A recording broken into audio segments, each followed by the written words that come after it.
Halo semuanya, perkenalkan kami dari kelompok 1, saya Gaby Helnawan. Saya Patricia Barbara Fiani. Saya Damal Bani Putra.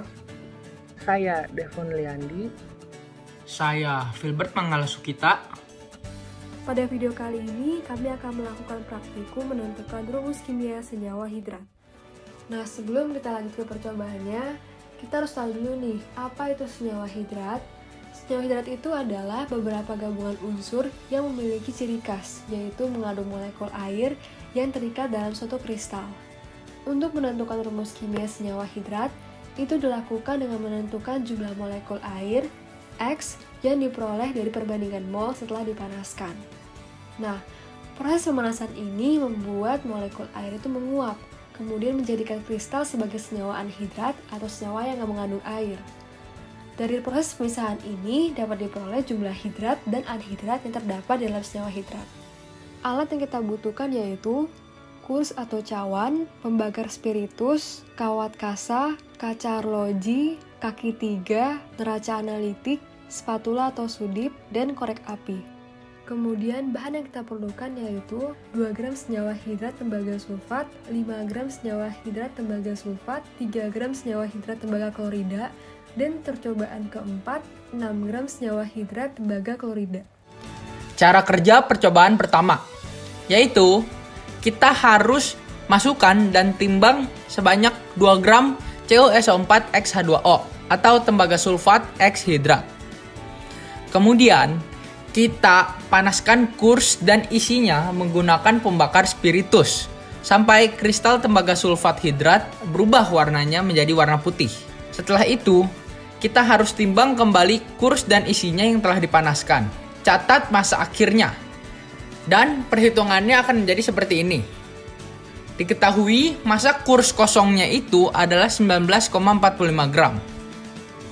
Lalu kita hitung masa total sebelum dipanaskan adalah 21,45 gram. Masa totalnya sesudah dipanaskan menjadi 20,71 gram.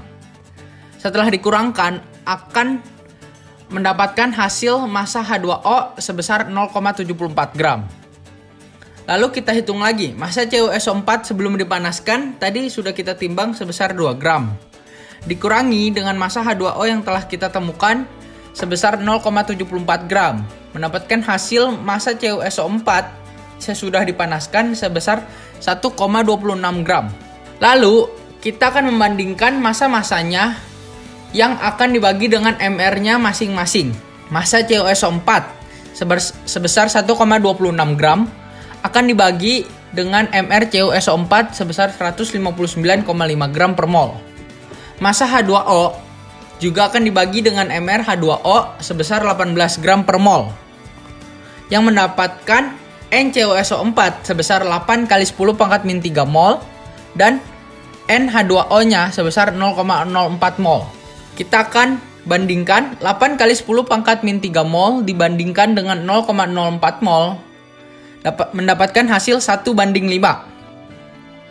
X-nya sama dengan 5, maka koefisien H2O pada 2 gram CuSO4 X H2O adalah 5, atau CuSO4 5H2O. Nah, untuk percobaan kedua, kita menggunakan 5 gram CuSO4 atau tembaga disulfat, sehingga tahap percobaan akan sama seperti percobaan pertama. Hanya saja di percobaan kedua, kita menggunakan 5 gram CuSO4. Nah, kita masuk ke hasil percobaan kedua. Kita juga akan mencari besar koefisien H2O. Tahap pertama yaitu kita harus dapatkan massa CuSO4 setelah dibakar.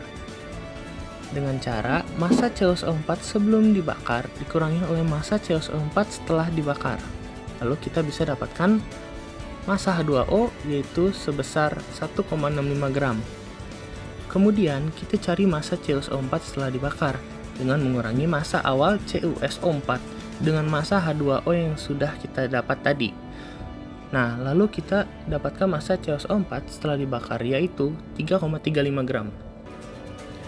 Tahap kedua, kita akan mencari mol CuSO4 dengan membagi massa CuSO4 sebesar 3,35 gram setelah dibakar dengan massa molekul relatif CuSO4 sebesar 159,5 gram per mol, sehingga kita dapatkan mol CuSO4 0,02 mol. Lalu kita juga akan mencari mol H2O dengan membagi massa H2O yang kita dapat tadi sebesar 1,65 gram dengan massa molekul relatifnya sebesar 18 gram per mol. Kita dapatkan mol H2O yaitu 0,091 mol. Lalu kita bulatkan mol H2O menjadi 0,1 mol sehingga kita dapatkan perbandingan mol CuSO4 dengan H2O yaitu 1:5. Nah, karena perbandingan mol sama dengan perbandingan koefisien, kita dapatkan koefisien H2O yaitu X sama dengan 5. Cara kerja percobaan ketiga. Untuk percobaan ketiga, timbang kurs kosong dan 3 gram tembaga klorida X hidrat. Kemudian panaskan kurs dan isinya menggunakan pembakar spiritus sampai kristal berubah menjadi kehitaman. Setelah itu, timbang kembali kurs dan isinya yang telah dipanaskan, lalu catat massa akhirnya. Hasil percobaan ketiga. Pertama, kita akan mencari massa tembaga klorida dan H2O setelah dipanaskan. Diketahui massa kurs kosong adalah 21,47 gram.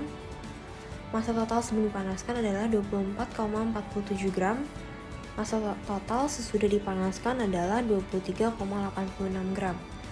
Jika massa total sebelum dipanaskan dikurangkan dengan massa total sesudah dipanaskan, maka dapat kita ketahui bahwa massa H2O-nya adalah 0,61 gram.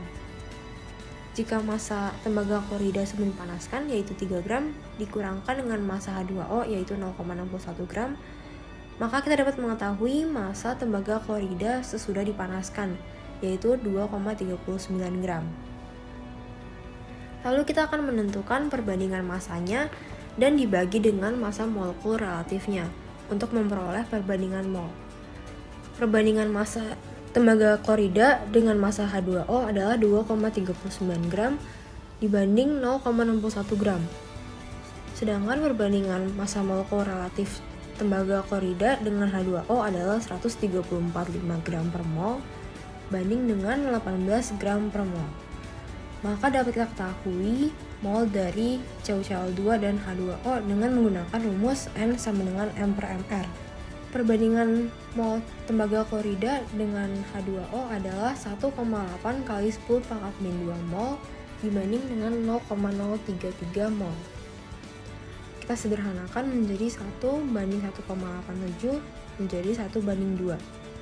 Maka dapat kita ketahui bahwa koefisien X H2O pada 3 gram CuCl2 X H2O adalah 2. Cara kerja percobaan keempat. Jadi pada percobaan keempat kita akan menimbang 6 gram CuCl2 X H2O atau tembaga klorida hidrat. Jadi setelah kita menimbang 6 gram kita akan memanaskan kurs yang sudah berisi tembaga klorida hidrat dengan menggunakan spiritus. Lalu kita akan menghitung massanya. Jika diketahui bahwa massa kurs kosong 19,45 gram, maka massa total sebelum dipanaskan adalah 25,45 gram dan massa total sesudah dipanaskan adalah 24,79 gram. Lalu setelah dikurang kita akan mendapatkan massa H2O sebesar 0,66 gram. Lalu kita akan menghitung lagi massa CuCl2 yang sebelum dipanaskan sebesar 6 gram lalu dikurangi dengan massa H2O sebesar 0,66 gram. Lalu kita akan mendapatkan massa CuCl sesudah dipanaskan yaitu 5,34 gram. Lalu setelah melakukan itu, kita akan menentukan perbandingan massanya dan dibagi dengan MR-nya. Kita akan melakukan perbandingan antara massa CuCl2 dan massa H2O, yaitu 5,34 gram berbanding 0,66 gram.